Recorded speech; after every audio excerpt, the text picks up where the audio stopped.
A'udzubillahi minasyaitonirrajim. Bismillahirrahmanirrahim. Assalamualaikum warahmatullahi wabarakatuh.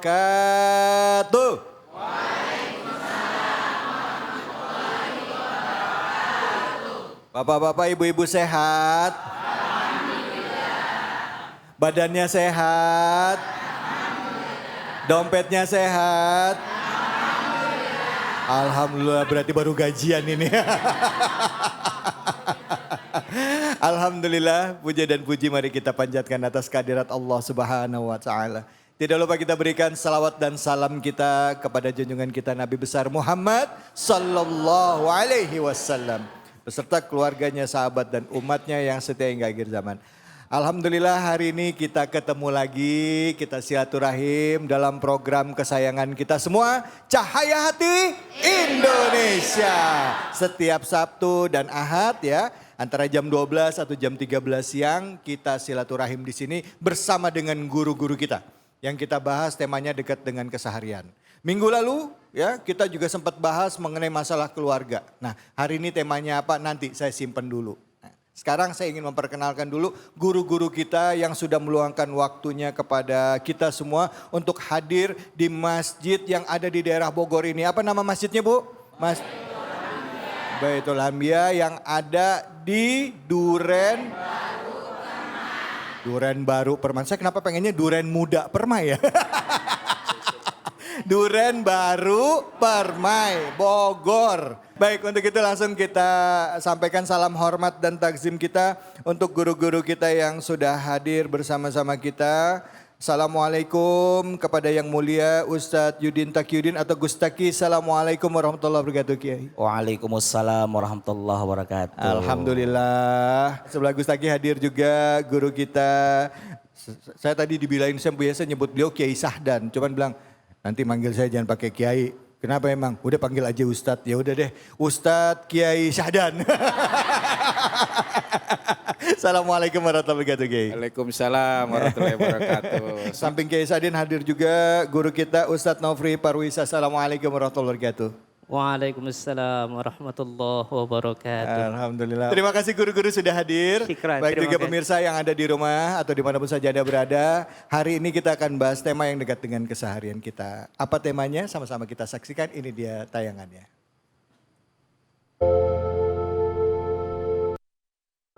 Pemirsa, beberapa waktu lalu sempat viral seorang selebgram memakan makanan yang dicampur dengan kerupuk babi di sebuah tempat makan yang bersertifikat halal. Terus aku tadi beli kerupuk babi. Akibat hal itu, sebuah tempat makan tersebut harus menghancurkan semua peralatan makannya. Terdapat pula seorang aktris dan seorang ibu yang memakai hijab melakukan hal yang sama, di mana mengonsumsi daging babi adalah haram dalam Islam. Dari beberapa kasus yang terjadi, bagaimana sebenarnya batas halal haram makanan dan minuman dalam Islam? Nah oke, silakan. Ada yang ingin cerita tentang pengalaman, pernah nggak ada yang lagi makan, ya makan tapi kejebak ternyata makanannya bukan makanan halal, ada nggak?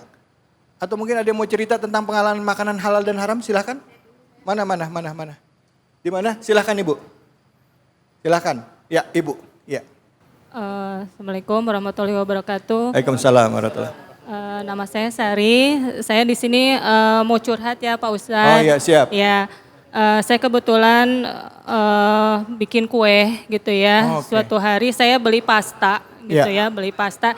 Yang saya ingin saya tanyakan itu batas kehalalan dari yang mengandung alkohol berapa persen. Oh. Saya tadinya nggak tahu gitu ya pasta itu ada kandungan alkoholnya. Pas saya perhatikan di itunya ada sekitar 0,000 sekian gitu ya.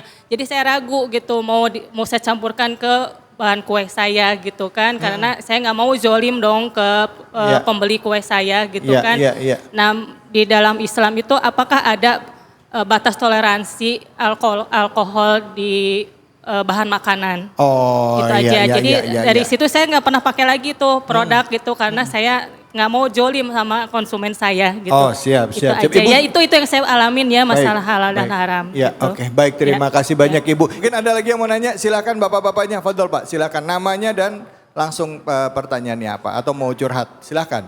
Assalamualaikum warahmatullahi wabarakatuh. Waalaikumsalam warahmatullahi wabarakatuh. Nama saya Abdurrahman.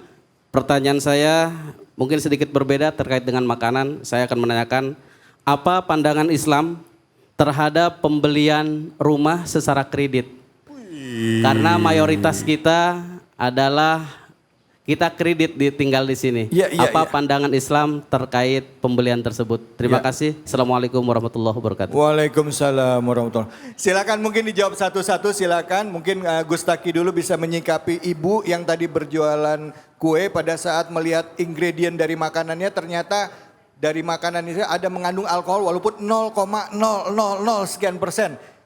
Berapa persen yang ditoleransi dalam Islam? Silakan Gustaki. Bismillahirrahmanirrahim. Assalamualaikum warahmatullahi wabarakatuh. Waalaikumsalam warahmatullahi wabarakatuh.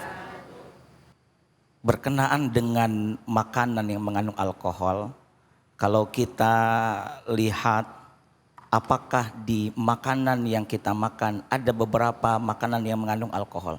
Kalau Bang David pernah nggak makan tape? Pernah. Ada alkoholnya nggak? Nggak tahu, nggak ada tulisannya.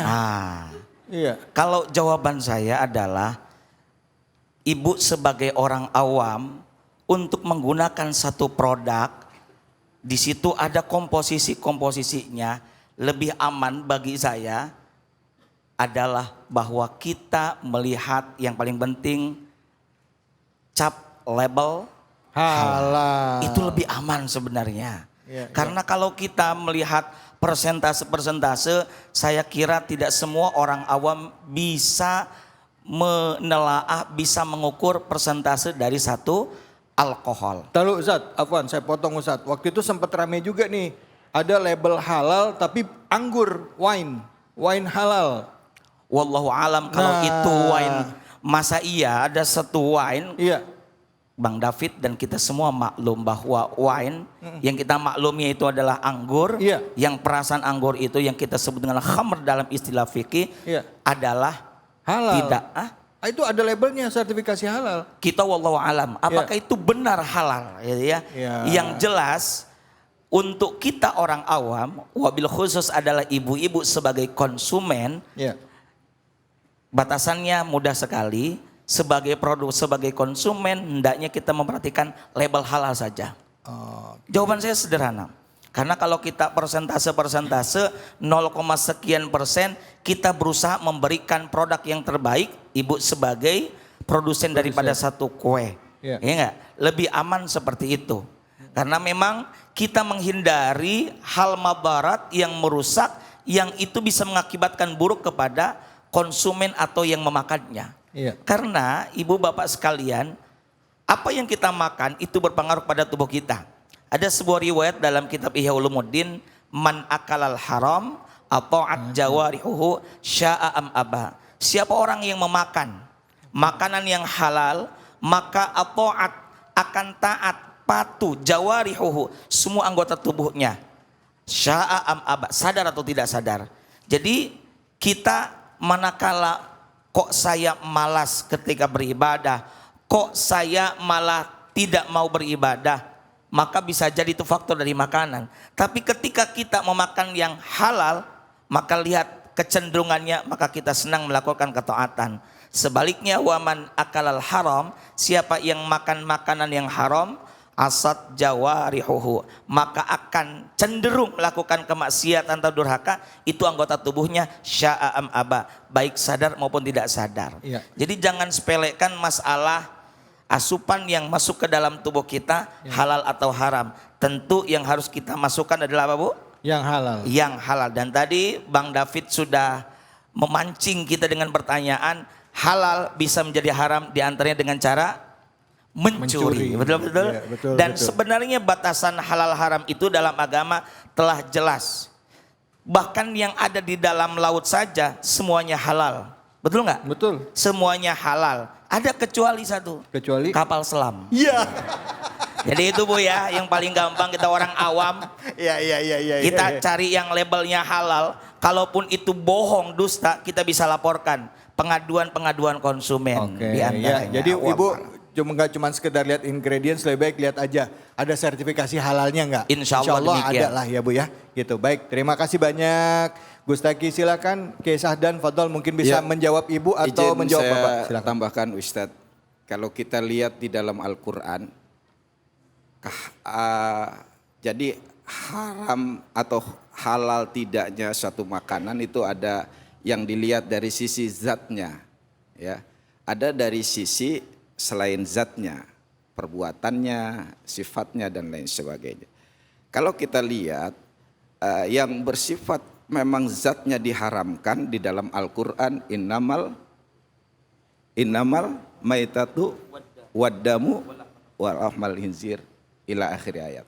Sesungguhnya bangkai, darah, ya, daging babi itu diharamkan. Ini pasangannya nih. Pasangannya darah, daging babi, bangkai. Ini zatnya semuanya. Tapi kalau kita lihat dalam ayat lain, innamal khamru wal maisiru dan seterusnya, itu bersifat perbuatannya.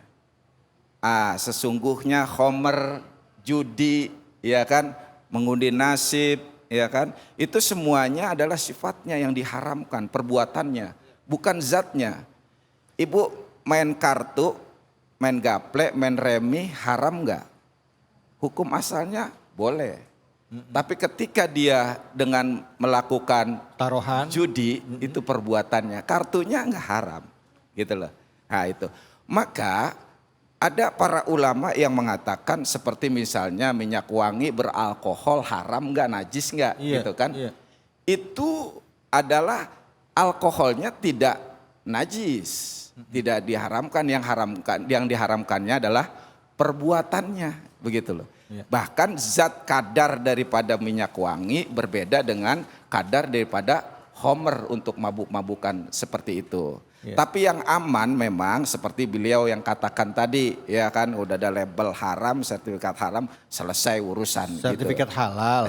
Sertifikat halal, Iya. selesai urusan Iya, udah. iya, Seperti iya, itu baik, kira-kira. baik. Ya. Ya. Terima kasih banyak Kiai Sahdan. Silakan mungkin ada yang bisa menjawab pertanyaan Bapak tadi tentang kredit. Silakan, Fadol Ustaz. Baik, bismillahirrahmanirrahim. Alhamdulillah, saya sangat senang sekali. Pertanyaan-pertanyaan ini menyatakan kalau ibu-ibu, bapak-bapak, jamaah di sini masih peduli dengan agama kita. Iya, amin. Ini pertanyaan orang-orang yang peduli. Iya. Rasulullah bersabda di dalam hadis yang diriwayatkan oleh Imam Al-Bukhari, ya'ti 'alan nasi zamanun. Akan datang kepada manusia suatu zaman. La yubalil mar'u ma akhadha minhu. Pada masa itu orang sudah tidak peduli lagi dengan apa yang dia ambil, apa yang dia makan, apa yang dia konsumsi. Orang udah nggak peduli lagi, tidak peduli lagi. Aminal halali aminal haram. Apakah yang dimakan itu halal? Apakah yang dimakan itu haram? Orang udah nggak peduli lagi. Tapi pertanyaan-pertanyaan ini membangkitkan semangat kita bahwa ternyata mudah-mudahan zaman ini belum datang ke kita. Amin. Walaupun kalau kita lihat video tadi, zamannya udah deket. Tapi banyak yang nggak peduli, tapi tidak sedikit juga orang-orang yang peduli.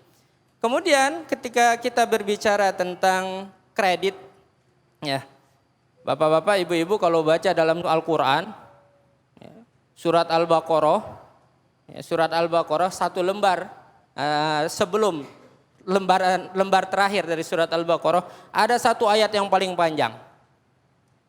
Ya ayyuhalladzina amanu idza tadayantum bidainin ila ajalin musamma faktubuh. Sampai satu ayat dari atas sampai bawah. 15 baris cuman satu ayat. Satu ayat ini ngebahas masalah kredit. Masalah utang piutang. Iya. Cuman kadang-kadang kita miss, kita nggak nyadar kalau pembahasan ini ternyata termasuk pembahasan yang paling penting dalam Al-Quran. Apa buktinya? Tidak ada satu ayat pun di dalam Al-Quran yang lebih panjang, lebih jelas menjelaskan tentang kredit dibandingkan ayat tentang kredit ini. Maka kalau ditanya apa asli kredit, hukum kredit halal, Pak.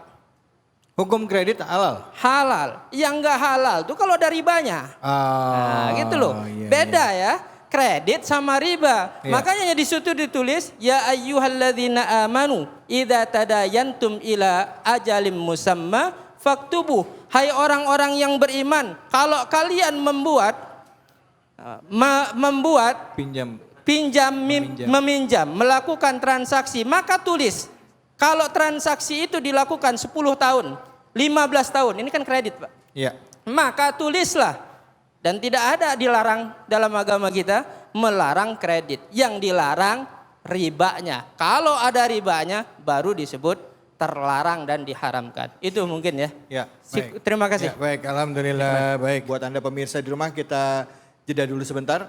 Jangan kemana-mana, tetap di Cahaya Hati Indonesia.